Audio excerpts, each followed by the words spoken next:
আসসালামু আলাইকুম রহমতুল্লাহ বরকাতুহ। সম্মানিত প্রিয় মুসলিম ভাই ও বোনেরা, আর ইসলামিক টিভির পক্ষ থেকে সকলকে জানায় আন্তরিক মোবারকবাদ। আশা করি সকলে ভালো আছেন। আমি আলহামদুলিল্লাহ আল্লাহর রহমতে ভালো আছি।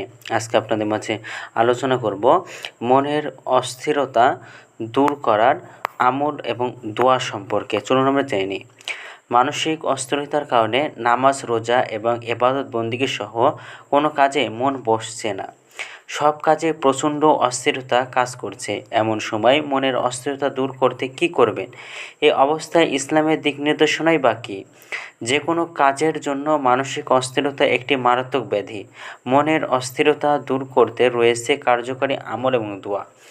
ইসলামের দিক নির্দেশনা মেনে চললে নিঃসন্দেহে মনের অস্থিরতা দূর হবে ইনশাআল্লাহ। মনের অস্থিরতা দূর করার আমল হলো কুরআন সুন্নাহয় মনের অস্থিরতা দূর করার সবচেয়ে উত্তম আমল এবং চিকিৎসার দিক নির্দেশনা দেওয়া হয়েছে। তা হলো আল্লাহ তাআলা জিকির করা। জিকির করলে অন্তরে প্রশান্তি আসে, কেননা মুমিন মুসলমানের অন্তরের খোরাক হলো জিকির, ইবাদত, কোরআন তেলাওয়াত এবং দোয়া, মোনাজাত। মহান আল্লাহ তাআলা এ বিষয়টি কুরআনুল কারিমে এভাবে তুলে ধরেছেন, আল্লাযীনা আমানু আও তাতমাইন্নু কুলুবুহুম বিযিকরিল্লাহি আলা বিযিকরিল্লাহি তাতমাইন্নুল কুলুব। যারা বিশ্বাস করেছে এবং আল্লাহর স্মরণে যাদের অন্তর প্রশান্ত হয়। জেনে রাখো, আল্লাহর স্মরণেই মানুষের অন্তর প্রশান্ত হয়। সূরা রাদ। 2. কোরআন তেলাওয়াত করা। কোরআন তেলাওয়াতও মানুষের মনের অস্থিরতা দূর হয়। কোরআন তেলাওয়াতের ফলে অন্তরে জান্নাতি আবহাওয়া তৈরি হয় এবং কোরআন মানুষের জন্য মানসিক সহ অনেক রোগের সুচিকিৎসা এবং রহমত। আল্লাহ তাআলা বলেন, তুনাজ্জিলু মিনাল কুরআনি মা হুয়া শিফাউন ওয়া রাহমাতুল লিল মুমিনিনা ওয়া লা ইয়াজিদু যালিমিনা ইল্লা খসারা। আমি কোরআনে এমন বিষয় নাজিল করেছি যা রোগের চিকিৎসা এবং মুমিনের জন্য রহমত। গুনাহগারদের তো এতে শুধু ক্ষতি বৃদ্ধি পায়। সূরা বনী ইসরাঈল। 3. নামাজে মনোযোগী হওয়া। মনে অস্থিরতা তৈরি হলে নামাজে মনোযোগী হওয়ার চেষ্টা করা, কারণ নামাজও মানুষের মনের অস্থিরতা দূর করে দেয়। রাসূলুল্লাহ সাল্লাল্লাহু আলাইহি সাল্লাম অস্থির অবস্থায় নামাজের মাধ্যমে প্রশান্তি পেতেন। কুরআন সুন্নাহ এ বিষয়টি সুস্পষ্টভাবে অস্থিরতা দূর করতে নামাজের ভূমিকা সম্পর্কে আল্লাহ তাআলা বলেন, ইন্নাল ইনসানা খুলিকা হালুওয়ান ইদা মাস্সাহু শাররু জাজুআন ওয়া ইদা মাস্সাহুল খায়রু মানুআন ইল্লাল মুসাল্লিনা আল্লাযীনা হুম আলা সলাতিহিম দাঈমুন। নিশ্চয় মানুষ ভীরুরূপে সূচিত হয়েছে। যখন তাকে অনিষ্ট স্পর্শ করে তখন সে হাহুতাশ করে, মনে অস্থিরতা তৈরি হয়, আর যখন কল্যাণপ্রাপ্ত হয় তখন কৃপণ হয়ে যায়। তবে তারা স্বতন্ত্র যারা নামাজ আদায়কারী, যারা তাদের নামাজে সর্বক্ষণিক কায়েম থাকে। সূরা মাআজ। হাদিসে এসেছে, ইজা জাসবাহু আমরু ফাসিগুন ওয়া কানা সাল্লাল্লাহু আলাইহি সাল্লাম ইলা সলাতি। রাসূলুল্লাহ সাল্লাল্লাহু আলাইহি সাল্লাম যখন অস্থির হয়ে যেতেন তখন তিনি নামাজে দাঁড়িয়ে যেতেন। আবু দাউদ শরীফ। শুধু তাই নয়, রাসূলুল্লাহ সাল্লাল্লাহু আলাইহি সাল্লাম হযরত বেলাল রাদিয়াল্লাহু তাআলা আনহুকে বলতেন, হে বেলাল, উকিমুস সালাত ইরহামনা বিহা।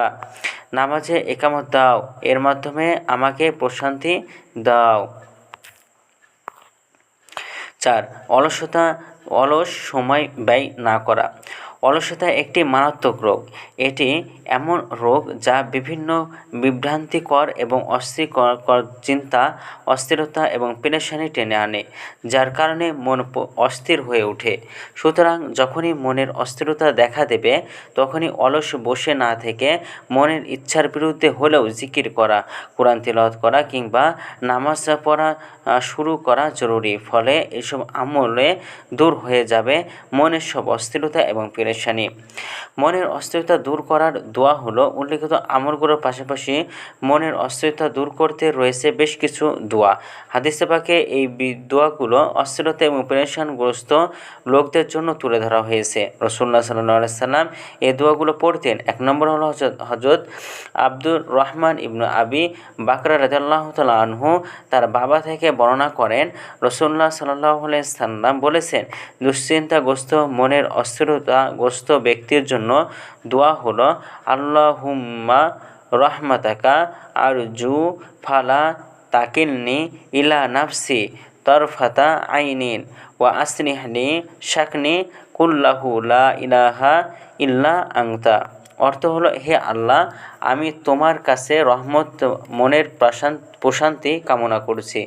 তুমি আমাকে এক মুহূর্তও আমার নিজের মনের ওপর ছেড়ে দিও না, বরং তুমি নিজেই আমার সমস্ত ব্যাপার ঠিক করে দাও।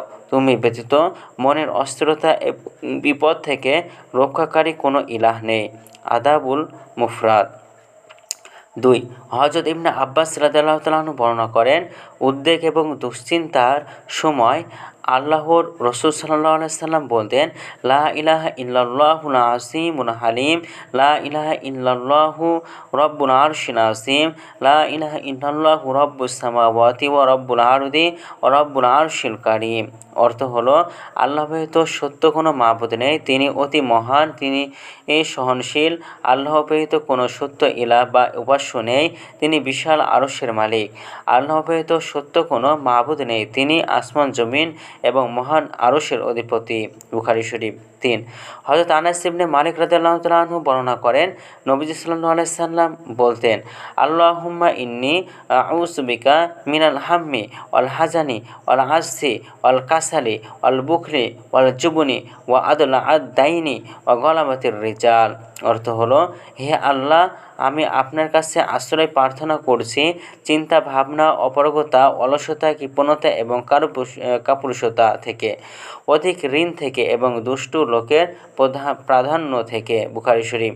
4, হযরত আসমা বিনতে উমাইস রাদিয়াল্লাহু তাআলা আনহু বর্ণনা করেন, আল্লাহ রাসূল সাল্লাল্লাহু আলাইহি ওয়াসাল্লাম আমাকে বলেন, আমি কি তোমাকে এমন কিছু বাক্য শেখাবো না যা তুমি দুশ্চিন্তার, মনের অস্থিরতার সময় পড়বে? তা হলো, আল্লাহু রাব্বি লা আশরিকু বিহি শাইয়ান। অর্থ হলো, হে আল্লাহ, তুমি আমার প্রভু, আল্লাহ, আমি তোমার সঙ্গে কাউকে শরিক করি না। আবু দাউদ শরীফ।